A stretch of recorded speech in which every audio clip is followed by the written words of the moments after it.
Perto do fim da década de 1850, a igreja havia criado uma base editorial, financeira e organizacional para levar o evangelho a todo mundo. Mas os membros não estavam prontos para agir. O que estava acontecendo?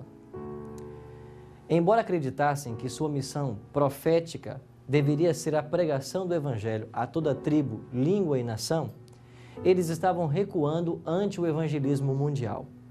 Pelo menos por dois motivos. A quantidade de membros era pouca e os recursos eram limitados.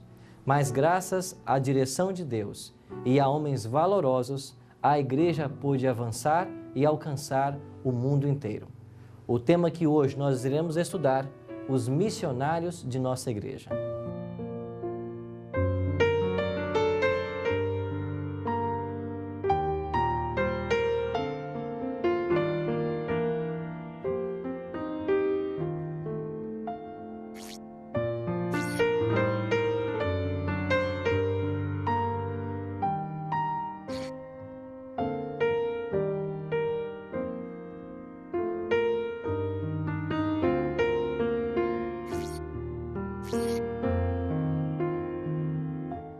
O movimento adventista observador do sábado começou na Nova Inglaterra, ou seja, a costa leste dos Estados Unidos. Mas Battle Creek tornou-se o centro do adventismo mundial. Pastor Tim, como que a mensagem adventista alcançou esta cidade de Battle Creek? José Bates, um dos fundadores do movimento adventista observador do sábado, ele tinha o desejo de expandir as fronteiras do movimento adventista.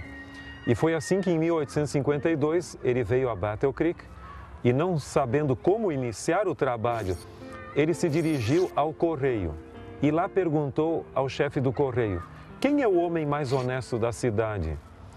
E o chefe do correio respondeu: é David Hewitt, um presbiteriano. Chegando à casa de David Hewitt, ele entrou e então falou a David: David, eu tive a informação de que você é o homem mais honesto da cidade. Se esse é o caso, eu tenho certeza que você vai se interessar pela mensagem que eu tenho a lhe apresentar. Falou a ele do sábado e também da mensagem adventista como um todo, e ali ele fez o seu primeiro converso em Battle Creek.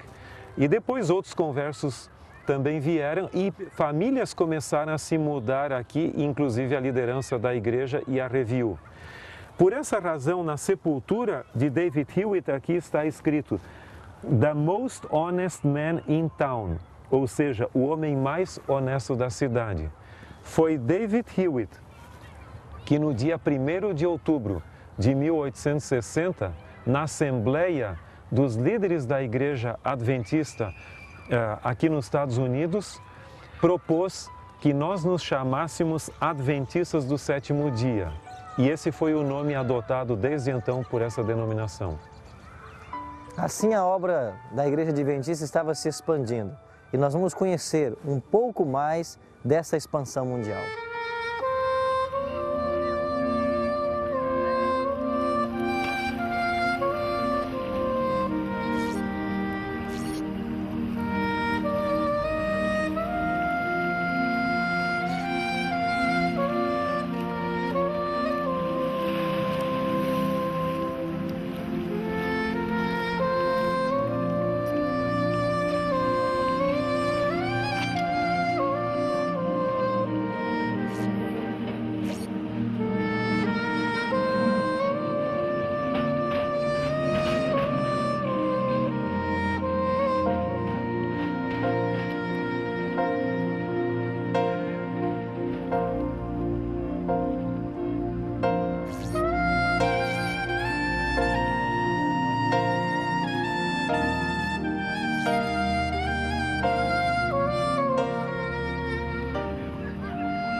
Até o início de 1868, não havia presença adventista no estado da Califórnia.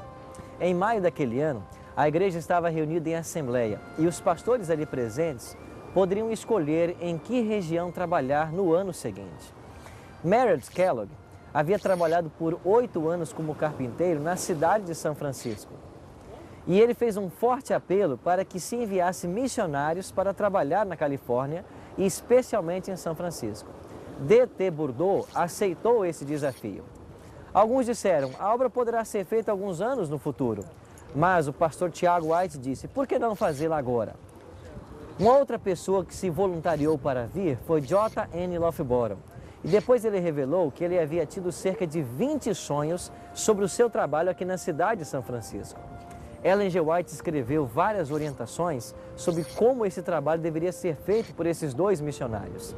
E assim, com $1000, foi comprada uma tenda e deram início ao trabalho no estado da Califórnia, na cidade de São Francisco.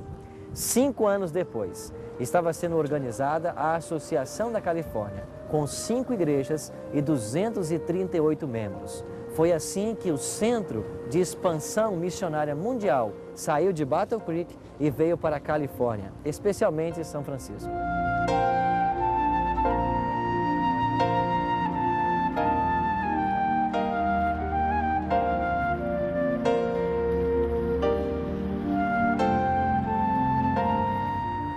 Foi aqui no antigo Porto de São Francisco, na Califórnia, que teve início, em 1890, um dos capítulos mais interessantes da nossa história missionária.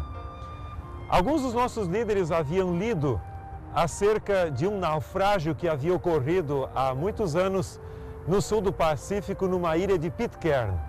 E ali havia sido encontrada uma Bíblia lida pelos nativos, e essa Bíblia fez de alguns deles conversos ao cristianismo. E foi então que a liderança da Igreja Adventista decidiu usar a oferta da escola sabatina para a construção de uma escuna, ou seja, um navio a velas que transportaria missionários para o Pacífico Sul.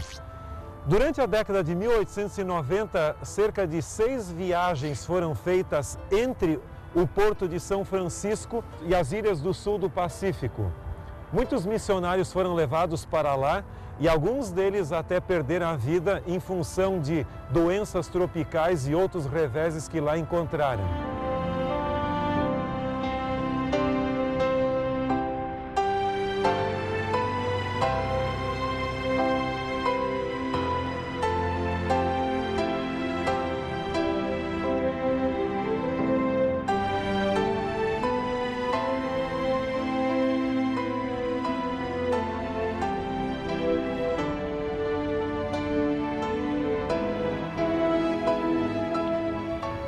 Os missionários adventistas que foram para o Pacífico Sul enfrentaram muitos reveses.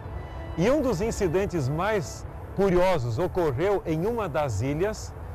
Quando o missionário chegou naquela ilha para evangelizar, ele se defrontou com caçadores de cabeças.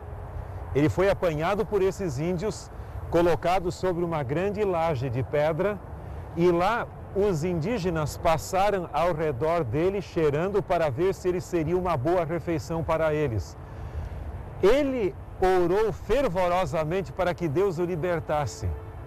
Mas além da providência divina, os nativos o abandonaram por ele ser demasiadamente magro. Depois ele relatou para os seus amigos que realmente era uma bênção ser parte das vacas magras de Faraó. E essa foi a razão pela qual ele escapou. Mas esse e muitos outros incidentes demonstram a firmeza que pessoas tinham em deixar seus lares, o conforto do país de onde eles eram, ir para lugares mais íngremes e difíceis da terra para levar avante a pregação das 3 mensagens angélicas a todo mundo.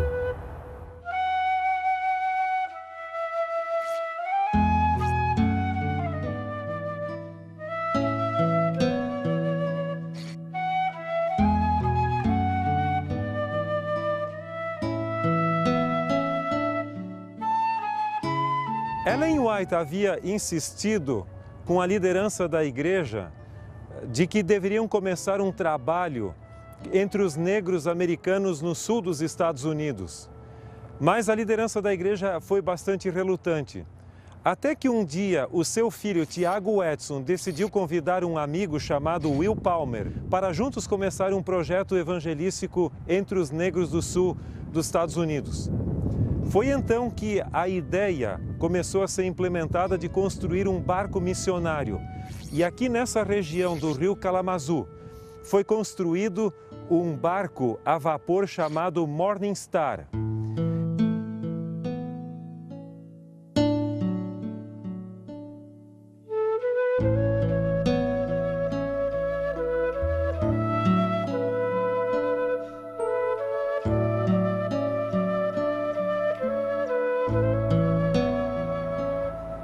Uma vez concluída a construção do barco Morning Star, Estrela da Manhã, os missionários saíram aqui de Allegan, Michigan, foram até o Lago Michigan e então navegaram até os rios Illinois e Mississippi na direção do sul dos Estados Unidos.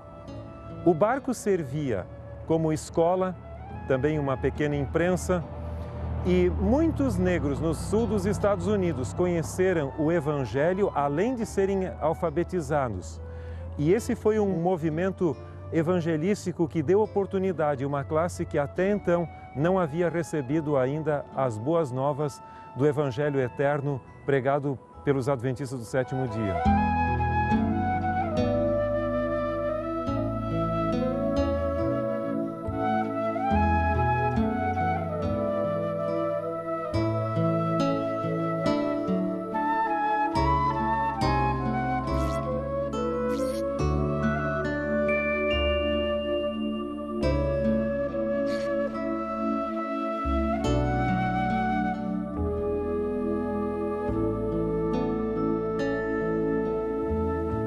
O espírito dos nossos primeiros pioneiros é algo que muito nos impressiona. Em 1874, quando J.N. Andrews fez a sua viagem para a Europa, ele levou consigo esse baú com todos os seus pertences. Ele permanece aqui, nesse museu na Andrews, como um símbolo da dedicação desses homens e mulheres de Deus que deram tudo de si para levar avante a obra do Evangelho.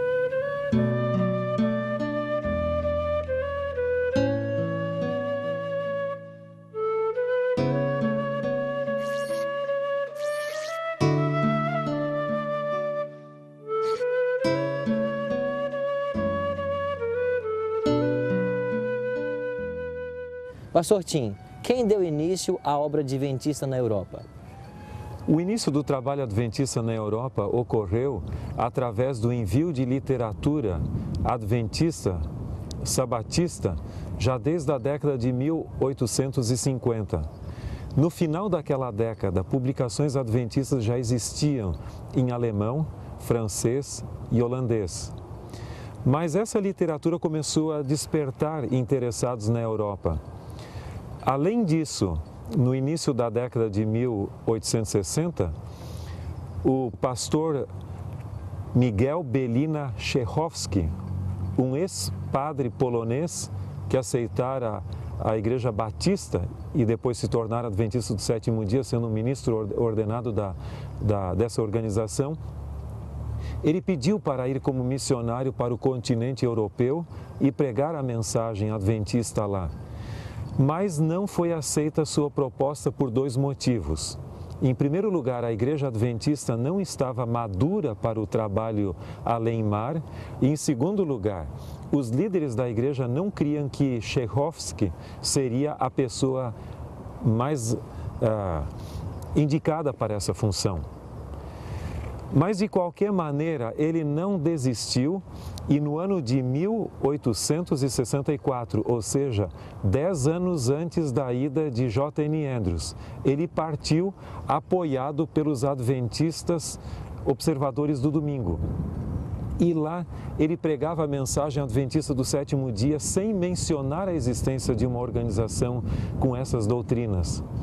Ele fez muitos conversos por lá e foi exatamente esse trabalho que lançou as bases da obra na Europa e os crentes já existentes na Suíça pediram o envio de um missionário. É um fato muito curioso.